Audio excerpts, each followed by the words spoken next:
Hi, I'm Jeff Hirsch here at the San Francisco Money Show with Dan Gramza, president of Gramza Capital Management at dangramza.com. And you're talking here about the next big thing in equities. And it's not big, is it? Well, it's micro, in fact. What we're referring to actually is a new contract that started on May 6th. Futures contract. Futures contract at the CME Group, and it's one that's 1/10 the size of the CME E-mini futures contract. So it's called a micro contract. And it's on the Dow and S&P, or just the...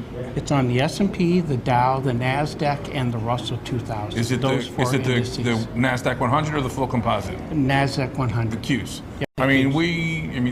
I call them the diamond spiders and cubes. Yep. Some people say the spies, but whatever. So right. The ETFs for the Dow, the S&P, NASDAQ, Russells, I use them all the time myself. What's the difference exposure-wise versus owning the ETFs for the market versus the micros? Well, I think first, let's use an example. Let's take the S&P. Let's start with that. And let's assume that the S&P is at 3,000, which it was not that long ago. Not too long ago. If we assume that, if you look at the micro E-mini S&P 500 and the ETF for the S&P, the SPY or however we want to call it, which was the first ETF actually. I'm not anti-ETF, by the way. No. I've been involved in creating ETFs. You know, I have a stock portfolio too. Sure. But there are some differences between the two. First, the exposure to the S&P 500, that's the same. There's no difference there.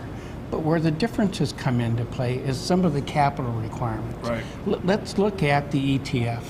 And we're saying that if it's trading at 300. 3,000, let's say. That's right, the stock would be. If we look at, let's say, a $15,000 investment. So we're looking at the E-mini S&P 500 or the S&P futures at 3,000. And if I look at a $15,000 investment in that market, to get that number, and if I divide that by the micro tenth. No, the SPY. The SPY, which is at 300 a share. That's 50 shares. Yeah. All right. Gotcha. So here's what you want to think about. If I buy 50 shares of SPY and I buy one micro E-mini contract, I have the same exposure to the market. How much that micro contract costing you? That micro contract would be, for margin, would be $660. So for $660, you're controlling $15,000 of the S&P. Correct. And if I'm looking at the ETF, I either have to come up with $15,000 or on margin be $7,500.